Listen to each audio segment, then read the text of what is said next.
Captain David Miller stood at the command window of the UES Hyperion, his weathered hands clasped behind his back. The massive battleship hung in the darkness of space, surrounded by the remnants of Earth's once proud fleet.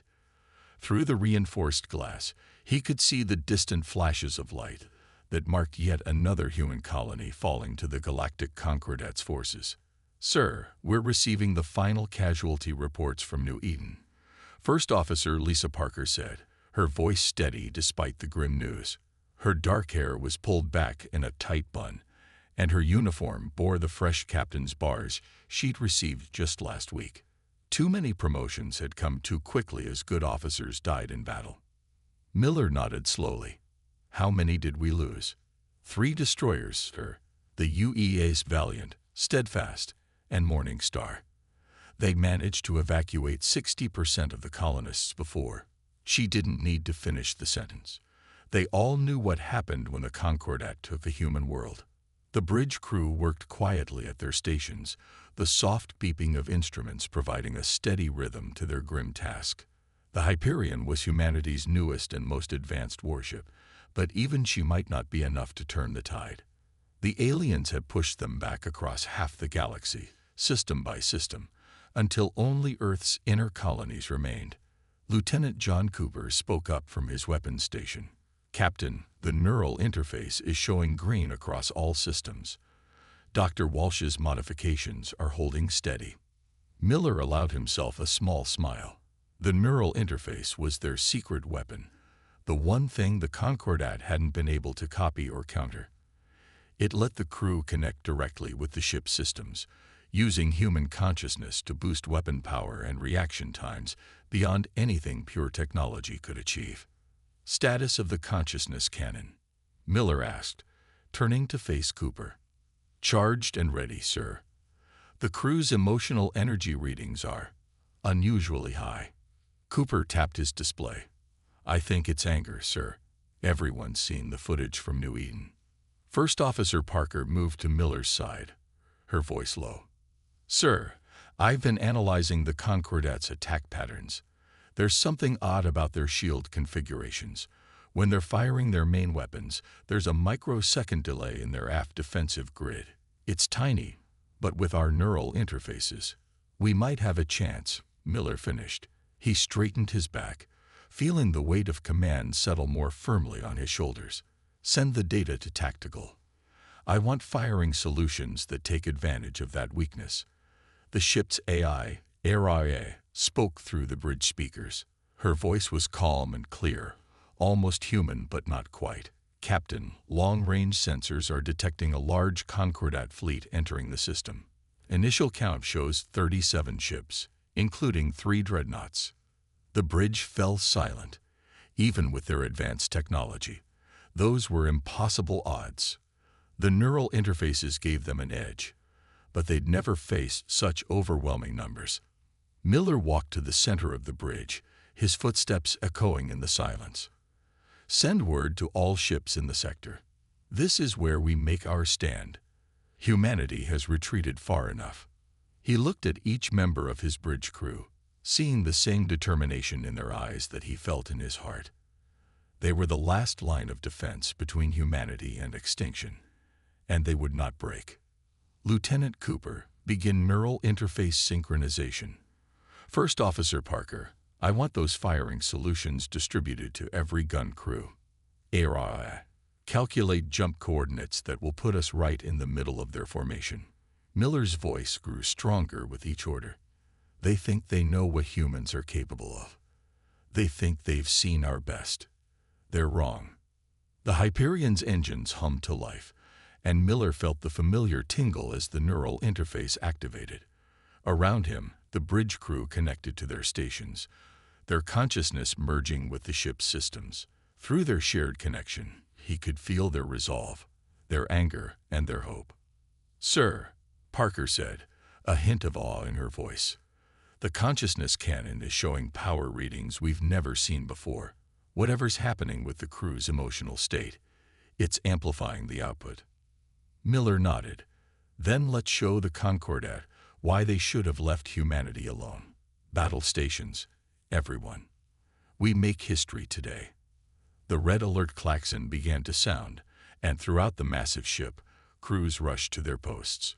The UEA's Hyperion, humanity's last great hope, prepared for a battle that would change the galaxy forever. The massive Concordat fleet appeared like angry red stars against the black of space. Their ships were beautiful in a strange way, with smooth purple-black hulls that seemed to absorb light. Supreme Commander Sixtel's flagship led the formation, its size making the Hyperion look small in comparison. Enemy ships entering weapons range in 3 minutes, Lieutenant Cooper announced from his station. His fingers moved quickly across the neural interface controls, the blue light making his face look pale. First Officer Parker studied the tactical display, her eyes narrowed. They're using their standard arrow formation. Overconfident. They don't expect us to fight. The remaining human ships, just 6 destroyers and 3 cruisers, moved into position behind the Hyperion. These weren't the shiny new vessels of the early war. These ships bore scars from dozens of battles, patches on their hulls where emergency repairs had saved them from destruction. Start the neural sync, Captain Miller ordered. All crew, prepare for consciousness merge. A warm, tingling sensation spread through the bridge crew as their minds connected to the ship's systems. Through the interface, Miller could feel every part of the Hyperion as if it were his own body. The weapon systems became his arms, the engines his legs, the sensors his eyes. "Sir," Cooper's voice was excited. "The consciousness cannon is showing unusual readings. The crew's anger, it's making it stronger than ever before." Miller nodded. "Broadcast to all ships. Begin Operation Breakthrough. Execute on my mark." Through the neural link, he felt his crew's determination mix with his own. The Hyperion's systems responded faster than any computer could manage, powered by human thought and emotion. The Concordat fleet opened fire first.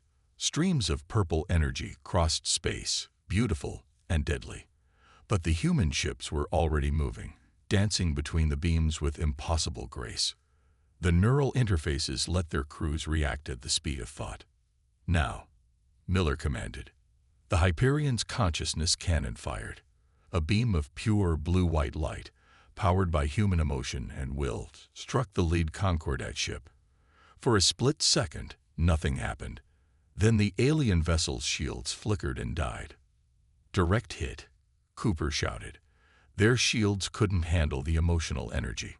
First Officer Parker leaned forward at her station. "Sir, I'm seeing that shield weakness. It's exactly where we predicted. Sending targeting data to all ships." The battle became chaos. The Hyperion moved like a dancer, spinning and weaving through enemy fire. Each turn, each shot was guided by human minds working as one through the neural interface. The consciousness cannon fired again and again, each blast powered by the crew's combined will to survive. Araya's calm voice cut through the noise of battle. "Warning. 3 Concordat dreadnoughts approaching. Energy readings indicate they are preparing their main weapons." Miller felt sweat roll down his face as he pushed the neural interface to its limits.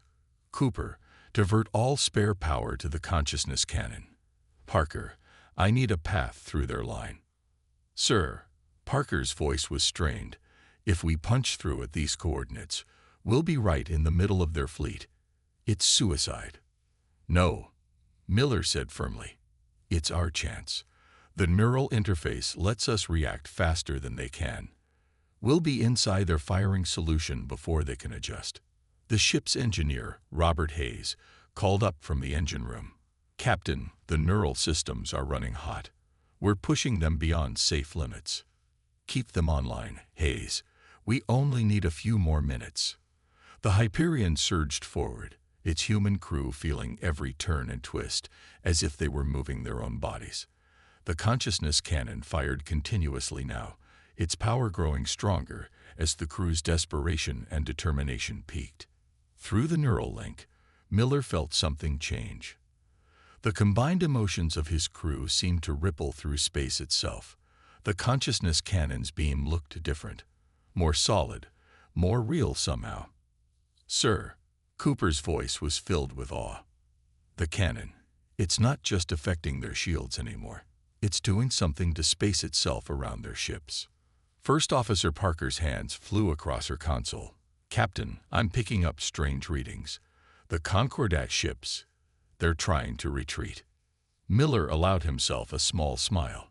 They're starting to understand. Humanity isn't finished yet. All ships, push forward. Show them why they should have never attacked Earth. The battle was far from over, but for the first time in months, hope spread through the human fleet. The Hyperion led the charge, its consciousness cannon blazing with the combined will of its crew, ready to prove that humanity's greatest strength wasn't their technology. It was their spirit. As the Hyperion continued its attack, Captain Miller's mind drifted back to 6 months ago. He remembered the day Dr. Susan Walsh had changed everything with her discovery.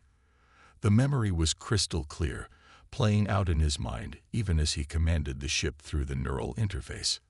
Dr. Walsh had been different from other scientists. She hadn't cared about fancy clothes or proper procedures.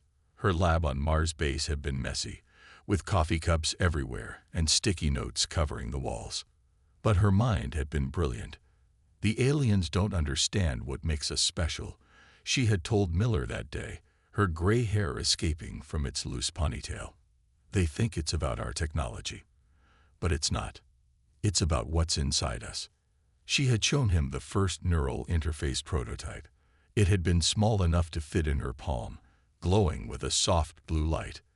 Human emotions are energy, David, she had explained.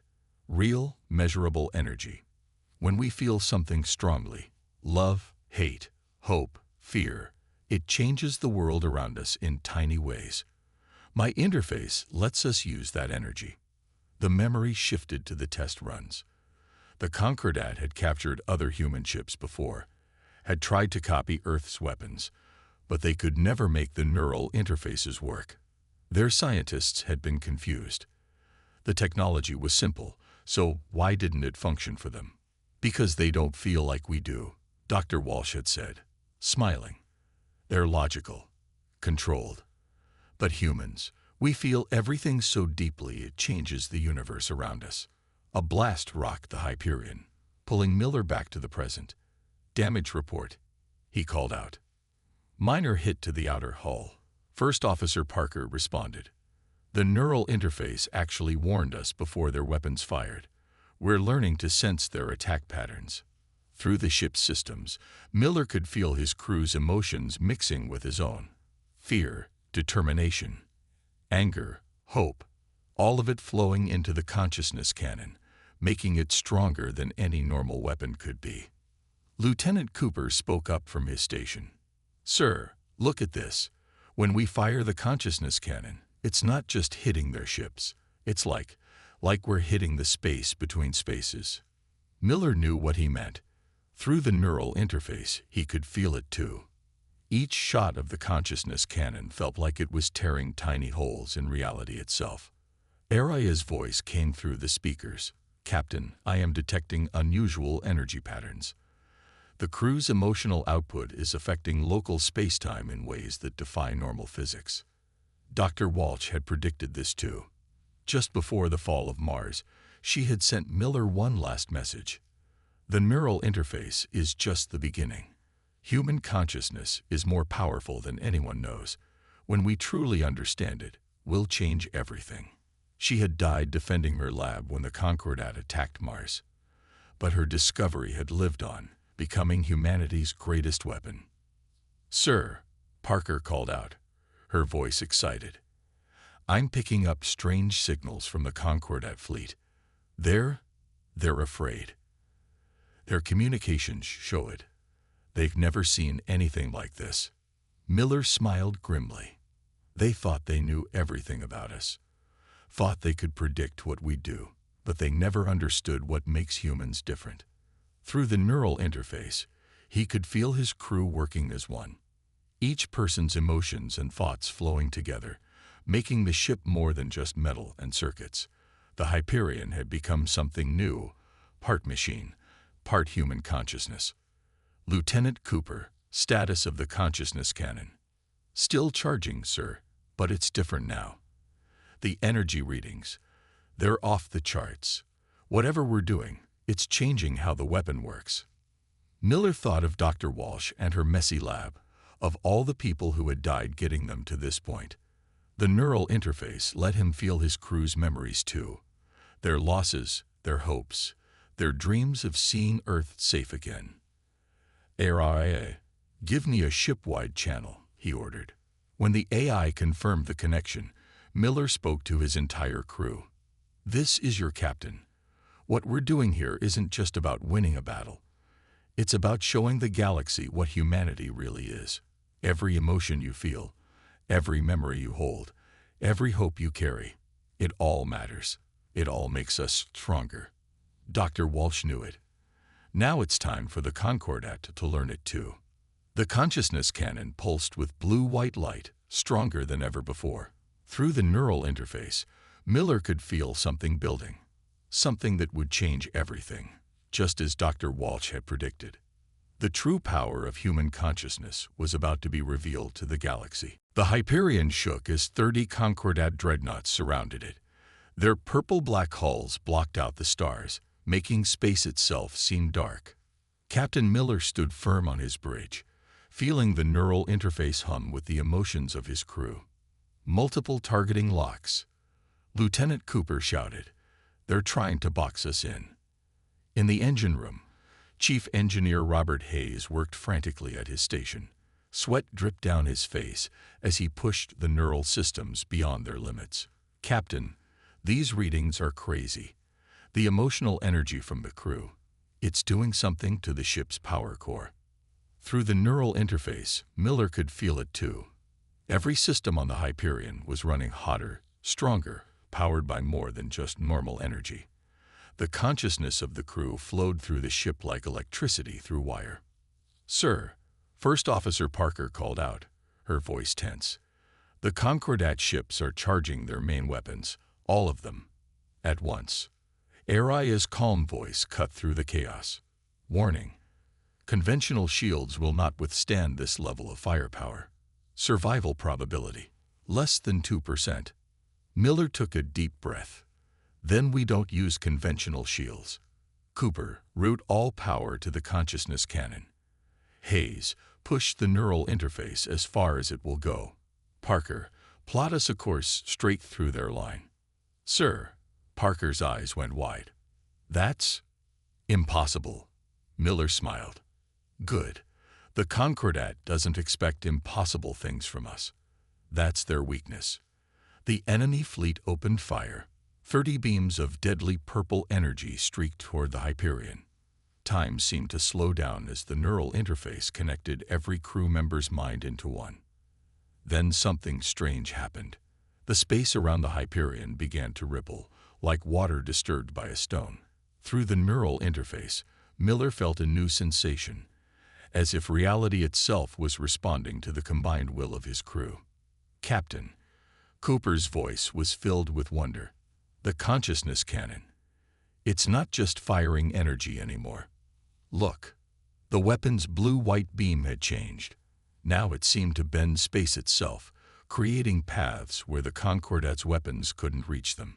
In engineering, Hayes stared at his readings in disbelief. "This is beyond anything Dr. Walsh predicted. The crew's emotions aren't just powering the ship anymore. They're changing how physics works around us." First Officer Parker's hands flew across her console. "Sir, I'm detecting something else. Behind the Concordat fleet, there's another signal. Something ancient, something that's watching us." Miller felt it through the neural interface, a presence vast and old, observing their battle with great interest. The Concordat ships seemed to sense it too. Their formation wavered. "They're afraid," Cooper said softly. "Not just of us. They're afraid of what we've discovered." Aria spoke again, but her voice was different now, affected by the strange energies flowing through the ship. "Captain, I am detecting changes in the fabric of space-time. The crew's combined consciousness is having an effect that defies all known laws of physics." Through the neural interface, Miller addressed his entire crew. "Whatever's happening, this is our chance. Every human being on this ship, focus your thoughts. Remember why we fight. Remember Earth. Remember our colonies. Remember everyone we've lost." The response was immediate. Miller felt the emotions of 400 crew members surge through the neural interface at once. Fear, anger, hope, love, determination. All of it flowing into the ship's systems like a tidal wave. The consciousness cannon fired. But this time, it didn't just hit the enemy ships. The beam seemed to tear a hole in space itself, revealing something behind normal reality. A place where human consciousness could directly affect the physical world. "Sir," Parker's voice shook with excitement. "The ancient signal. It's getting stronger. I think we're about to find out why the Concordat really attacked us." The Hyperion pushed forward, its hull glowing with more than just normal energy now. Around them, space itself seemed to bend and twist, responding to the will of the human crew. Miller gripped his command rail, feeling the power flow through him and his ship. All hands, braced for whatever comes next. The real battle is just beginning. The true nature of the universe, and humanity's place in it, was about to be revealed. Lieutenant Emma Davidson rushed onto the Hyperion's bridge, her tactical data pad clutched tightly in her hands. "Captain, I've figured it out," she called out, even as the ship shook from another blast. The bridge crew turned to look at her, their neural interfaces glowing blue against their skin. Through their shared connection, Miller could feel her excitement cutting through the battle tension. "The Concordat's shields," Davidson explained quickly, "they don't just block energy. They block consciousness itself. That's why they've always been so strong against normal weapons. But our consciousness cannon hits them where they're weakest," Miller finished, understanding dawning on his face. The Hyperion's consciousness cannon fired again, its beam now a blinding white that seemed to fold space around it. When it hit the nearest Concordat ship, something unprecedented happened. The alien vessel's shields didn't just fail. They shattered like glass, leaving trails of energy that looked like broken spider webs in space. "Sir," Cooper called from his station, "the cannon's power is still increasing. The crew's emotions, they're feeding on each other, getting stronger." First Officer Parker worked quickly at her console, her mind connected to the ship's sensors through the neural interface. "Captain, we're picking up data from the damaged Concordat ships. They're computers. There's something in them. Ancient files, encrypted but breaking open as their shields fail." Araya's voice came through the speakers, different now, almost excited. "Processing recovered data. Captain, these files contain information about human beings, but they're over 50,000 years old." The bridge fell silent for a moment, even as the battle raged around them. Through the neural interface, Miller could feel his crew's collective surprise and curiosity. "Show me," he ordered. The main screen filled with strange symbols that quickly translated into English. They showed drawings of human beings, but from long ago. And alongside them, measurements of something the ancient aliens had called reality warping potential. "They knew," Davidson whispered. "The Concordat knew what we could become. That's why they attacked us now, before we discovered it ourselves." Another blast rocked the ship. Through the neural interface, Miller felt haze pushing the engines beyond their limits. The consciousness cannon pulsed with power, its light now so bright it was hard to look at directly. "Multiple Concordat ships breaking formation," Parker announced. "Their crews, they're panicking. The ancient files are breaking open on all their ships now. Whatever they were trying to hide, it's coming out." The neural interface suddenly filled with new sensations. Miller could feel his crew seeing the truth through the connected computers. Humanity hadn't just evolved on Earth. They had been part of something much bigger, something the Concordat had tried to stop from awakening. "The consciousness cannon," Cooper said in awe. "It's not just a weapon. It's a key. Every time we fire it, we're unlocking more of whatever the Concordat tried to hide." Davidson rushed to his station, her tactical mind racing. "If we focus all our emotional energy through the cannon at once, We could break their final defenses, Miller finished. He took a deep breath, feeling the combined consciousness of his crew flowing through the ship. All hands, this is the captain. Focus everything you have. Every memory, every emotion, every hope and fear. Pour it all into the ship. The response was immediate and overwhelming. Through the neural interface, 400 human minds joined as one. The Hyperion's hull began to glow with white light, and space itself seemed to bend around them. "Sir," Parker's voice was filled with wonder. "The ancient signal, it's responding to us. Whatever consciousness locked away our true potential, it's waking up." The consciousness cannon fired one last time. But this wasn't just a beam of energy. This was pure human will made manifest, carrying the combined emotional power of the entire crew. The blast hit the Concordat fleet's center. For a moment, nothing seemed to happen. Then reality itself cracked open like an egg. Through the gap, Miller and his crew saw something impossible. They saw the truth about human consciousness, about why the Concordat had really been so afraid. And they knew that after this moment, nothing in the galaxy would ever be the same. The final defense had been broken, but the real revelations were just beginning. Commander William Foster ran through the Hyperion's corridors, holding Dr. Walsh's final datapad. The ship shook around him as reality itself continued to crack and bend. He had to get this information to the bridge. The doors slid open, and he burst onto the command deck. "Captain, the files from Mars base, Dr. Walsh's last research. I've decoded them." Through the neural interface, Miller could feel Foster's urgency. Around them, space had become a chaos of light and energy as the consciousness cannon's effects spread through the Concordat fleet. "Speak quickly," Commander Miller ordered, his eyes fixed on the incredible sight before them. "Sir, Dr. Walsh found out why the Concordat really attacked us," Foster said, connecting the datapad to the main system. "They didn't fear our technology. They feared what we naturally are." The main screen filled with Dr. Walsh's final notes. Through the neural interface, every crew member could see and understand them at once. The truth hit them, all like a physical force. "Humans aren't just another species," Foster explained, his voice shaking with excitement. "We're the descendants of the beings who originally shaped reality itself. The Concordat didn't want us to wake up and remember." First Officer Parker's hands flew across her console. "The ancient signals. They're getting stronger. Whatever consciousness is out there, it's responding to us now." Through the massive cracks in space, something was beginning to shine through. Not light, not energy, but pure conscious force. The same force that humans had once used to shape the universe. Dr. Walsh's last message, Foster continued. She wrote it just before Mars fell. "Listen to this." He played the recording, and Dr. Walsh's tired but excited voice filled the bridge. "David, if you're hearing this, then the consciousness cannon worked. It did more than just defeat their shields. It woke up our sleeping potential.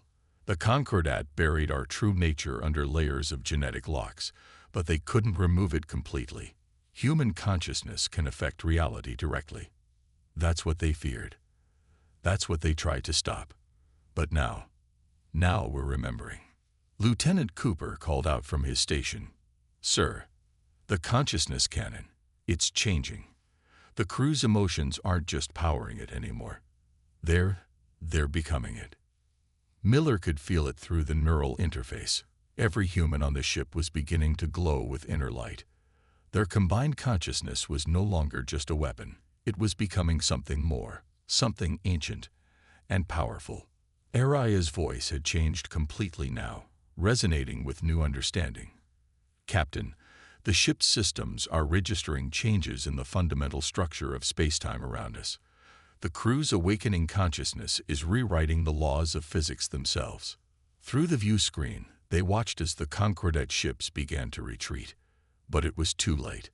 The truth they had tried to hide for so long was finally emerging. "Final transmission from the Concordat flagship," Parker announced. They're begging us to stop. They say we don't understand what we're doing. that some things were buried for a reason. Miller stood from his chair, feeling the power flow through him and his crew. But they're wrong. Dr. Walsh knew it. We were meant to remember, meant to wake up. The ancient signal suddenly burst through all their systems at once. Through the neural interface, every crew member saw visions of what humanity had once been. Beings of pure consciousness who could shape reality with a thought. The consciousness cannon didn't just break their shields, Foster said quietly. It broke the locks they put on our minds, on our true nature. Miller faced his crew, all of them now glowing with the same inner light. This isn't just a battle anymore. This is an awakening, and it's time for humanity to remember what we really are. Space continued to crack around them, but no one was afraid anymore. Through their shared consciousness, they could feel the truth. They weren't just fighting for survival now. They were fighting to reclaim their heritage as shapers of reality itself. The final stage of the battle was about to begin.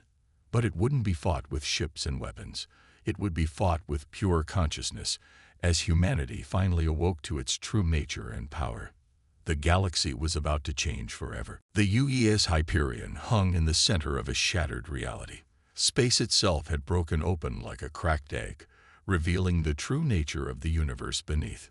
Captain Miller stood on his bridge, his crew glowing with inner light as their awakened consciousness reached its full potential.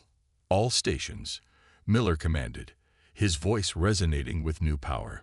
One final push. Let's show the Concordat why they should never have tried to keep us asleep. The consciousness cannon had transformed. It wasn't just a weapon anymore. It had become a focus point for the crew's awakened powers. Pure white light streamed from every part of the ship, not just the cannon.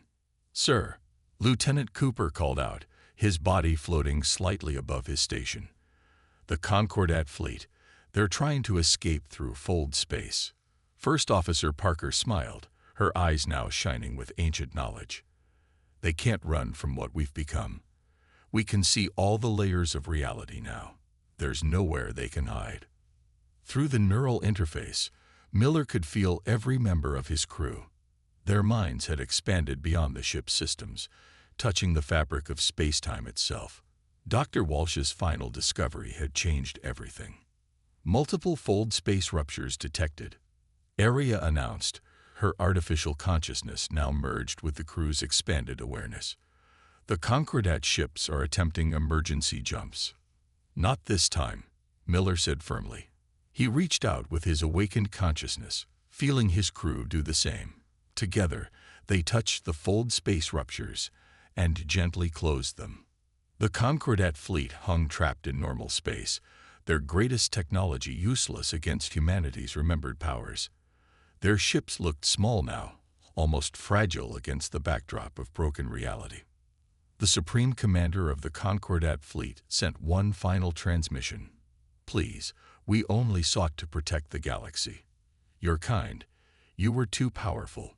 Reality itself bent to your will. We had to stop you, had to make you forget." Miller stepped forward, his form now barely solid as pure consciousness leaked through.